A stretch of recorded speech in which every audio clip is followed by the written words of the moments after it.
The first piece of terrible advice that is still being dispensed by parents and society to young people is go and get a degree so that you can get a good job in a big company, as if that was the holy grail to success.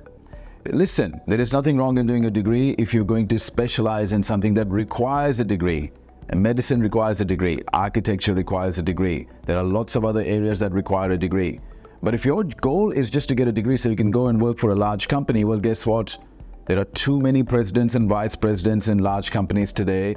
And if you really sat down, you get to that point where you actually get an employment contract with the company that you want to work for, have a look and see how much wealth that's going to create you over your lifetime. The fact is, for the vast majority of corporate jobs, people are not going to make enough income to be able to pay off their home by the time they retire, to be able to fund a comfortable retirement, to send their kids to good schools, and to have a reasonable lifestyle. Most people have no idea. If they live in a capital city in any major part of the world, they have no idea how much income they actually need to make. So if people were to be told that, listen, this income that you're making is going to result in this outcome in the future, I suspect that the vast majority of people will never sign their employment contract. So why are they doing it? Well, apart from the fact that the vast majority of people determine that their income is good just based on some sort of a comparison with their friends and their colleagues and their peers, most have never done an analysis on how much income they actually need. And even a lot of the times people are settling for a job knowing that the income is not enough so that they can have security. Well, guess what? Companies don't offer security either, and I think that's only going to get worse with time. So if you are being given this advice by your parents or society that you should get a degree and get a job in a big company, let me caution you, that was how things used to work back in the 80s when there was an undersupply of degree holders. Not today. Not today. So please think about this carefully. If you've been given that advice, that is risky advice in today's age. The second piece of terrible advice that's been given to young people by their parents and society in general is go and get a house because a house is an asset.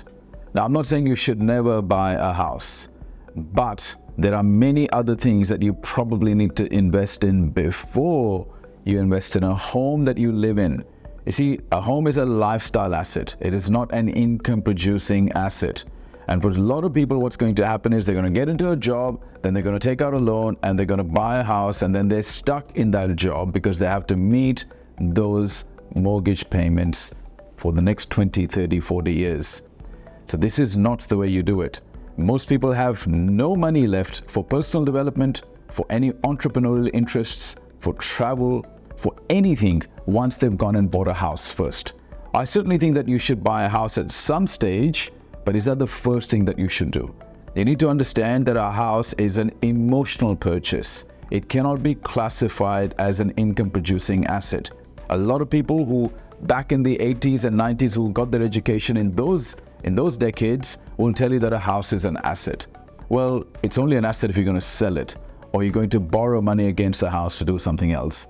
Otherwise, it's really a liability. It's an emotional purchase. Certainly, it's got an emotional payoff, but for most people, the house is not going to make them wealthy. So I think it's terrible advice to consider that buying a home is a wise purchase first.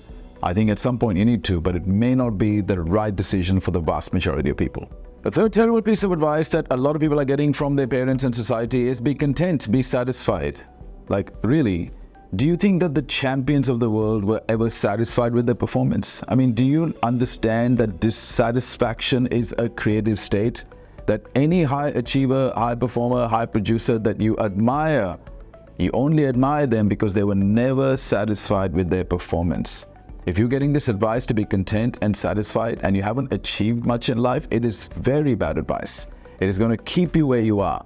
This is all you'll ever be if you become satisfied too quickly. Do you know it is a fact that the best time to kill a crocodile is just after it's eaten? Do you know why? Because the crocodile, when it's completely full, it's content, will not fight back. So it's easy to kill a crocodile after it's eaten. I think human beings are very much like that. It is very easy to defeat human beings who are satisfied and content because they don't have the drive, they don't have the fire, they don't have the ambition. Be very careful who's giving you that advice. I think it's terrible advice to tell young people that they should be content and satisfied when they haven't achieved anything. They haven't really accomplished anything. They haven't overcome anything. And here we are already telling them to be content. Content with what? They have all this untapped potential in them. If they become content, they will never ever get to meet that potential. I think it's terrible advice. The fourth terrible piece of advice that young people are getting is go and get married. Listen, I just did a video on YouTube recently about 13 things to look out for before you get married to somebody. There are too many things you need to consider before you get married. I'm not saying you shouldn't get married young. I'm just saying that the majority of people when they get married young are too immature, too inexperienced, don't even know what their value system is, haven't even grown into the people that they will actually become one day. And when they go and marry somebody because of this romantic concept of love, they end up placing all this pressure on their relationship partner. And then they become extremely possessive and jealous, and this is a very toxic way to have a relationship. So I think encouraging young people immediately, as soon as they pass school or they finish university, to go and get married, I think it's terrible advice, and it's not going to work out for the vast majority.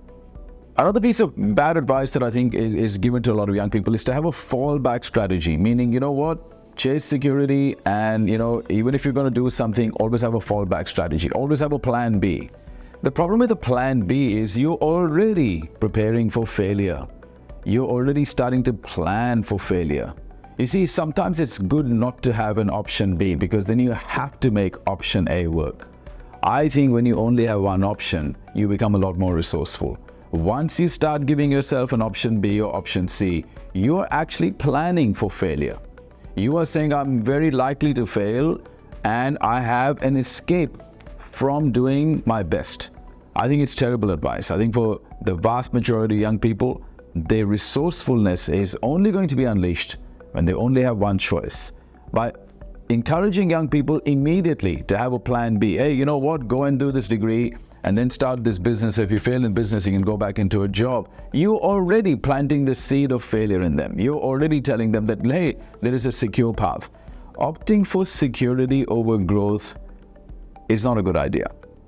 Paradoxically, I have found in my own observations that people who end up getting security are the ones that are not even seeking it. It's the ones that are seeking growth that end up with security. The ones that end up security end up with neither security nor growth. It's a strange paradox of nature that those who seek security are rarely the ones that find it. Now, I'm not saying that you should never seek security, but I think in the early stage, the formative years, you need experience. You need diversified experience. You need exposure to different situations. By immediately opting for security, you are limiting yourself in life. It's good intention advice, but there's a lot of good intention advice that fails people. Listen, you need to understand that just because somebody's intentions are good, that the outcome is going to be good. No, in fact, there's a saying that the road to hell is full of people with good intentions. Good intentions don't automatically mean good outcomes. Be careful if you're a young person and you're watching this right now. I'm not saying that you should completely reject this advice. I'm just saying don't blindly follow it. Really assess, is this going to work for you, the type of person that you are, and what you want out of your life. Be careful. A lot of this advice is outdated and simply not relevant for young people today.